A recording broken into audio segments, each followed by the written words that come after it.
Hello, everyone. Welcome back to this space where we learn together. And today we'll be talking about storytelling as the key to happier families. While we were growing up, I remember my dad used to tell us a lot of stories. He would tell us about his times as a child, he would tell us about his times at school, how he went to Bugema Adventist School and many other things.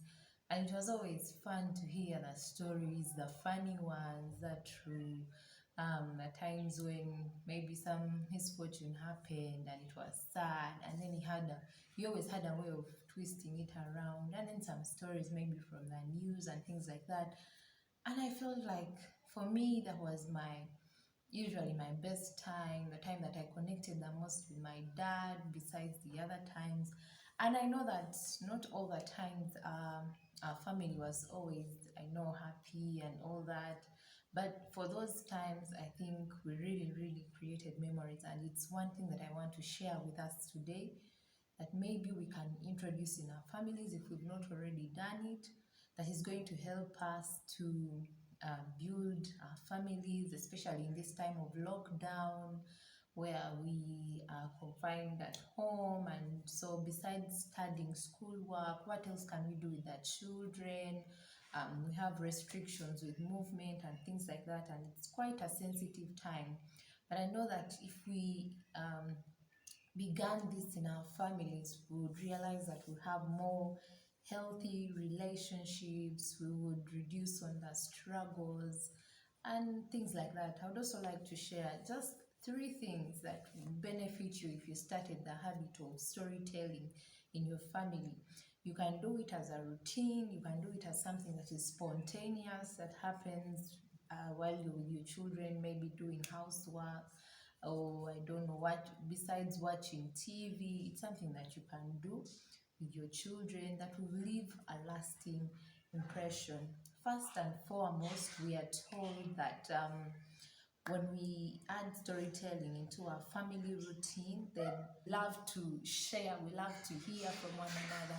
And I believe that when you start storytelling as a habit in your family, you begin to notice more happier people, more happier relationships, and then you'll be able to take it on from there.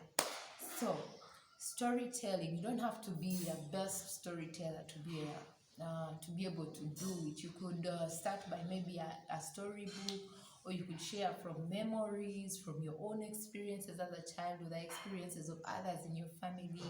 There's always something new to learn.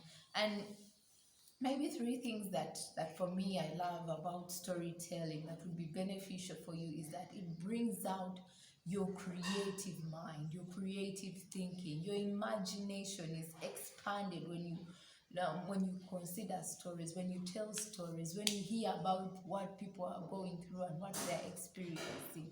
Okay?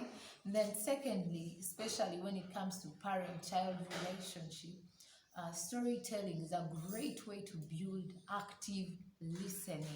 Active listening simply means that your child is listening to you, or they are hearing what you're saying. They are relating to your emotions when you speak loudly, or when you're sad and you're telling them about maybe a sad time, or you're telling them about a mystery or something. I don't know what the story would be about, but every time you're sharing something with your children, it helps to ignite that active listening button in them. Then children are able to respond to your voice.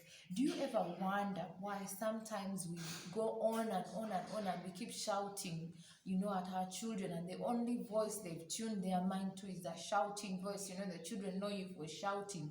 Well, you can give them a new experience and a new side of you, where children know that they can listen to you and they can learn from you, and they don't have to wait for when you're shouting to know that, oh, now it's time to listen to mommy and to do what you want them to do. And then finally, storytelling helps us to learn about the world around us, to learn about life stories, how different people manage at different points in time, how maybe different people responded to different situations. A story that I remember so much that our father told us about was the time when he went to Nairobi to meet his brother, and that time he told his brother, his brother had offered to take him to the bus park because he was boarding back to Kampala. And then he told his brother, oh no, don't worry, I'll wake up early enough and I'll be able to take myself to the bus park. And so his brother says, okay, that's okay, then I will come and bid you farewell. Unfortunately, as his brother was riding on his bike to come and bid him farewell at the bus park, he passed on. And our father was saying, sometimes when you say no to certain things, it may at first sound so hard and so tough. I didn't even, he says he didn't take so much time to think about it, but probably him and his brother would have perished that day if he hadn't said no and said, you know what, don't worry, I'll be able to take myself. So sometimes from that story we learned that, it's okay to sometimes say no, I will not do this, I will not do that. And not because we are being bad, but because there's a time for saying yes and there's a time for saying no.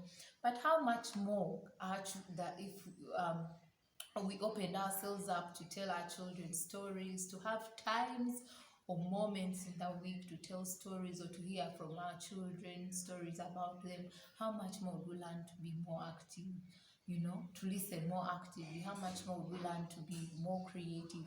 How much more would our children learn from us and us from them?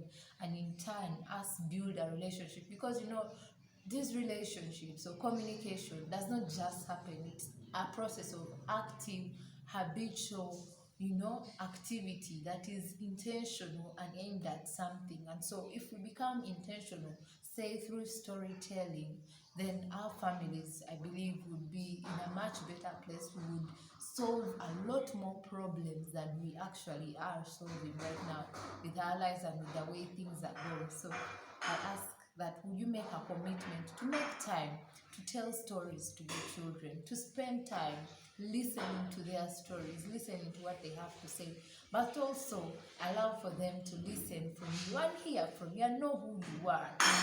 Through storytelling, children can tell who we are, what we do, how we think, what we like, what we don't like. And it doesn't have to be under tension. It can be in any relaxed place, maybe when you're driving to the supermarket, or you're going to bed at night, or you're just maybe doing dishes or moving around. Whatever time, it's an opportunity for you to get to know your children and for your children to get to know you. And that way you'll be building lasting, trusting relationships. I wish you all the best. If you like what you've had today, please comment in the comment section.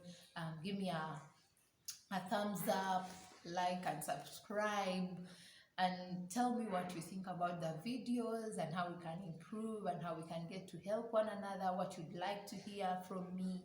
And definitely I'll be here to respond to your questions and to share with you and to learn also from you. Wishing you all the best in your family storytelling time. Bye bye.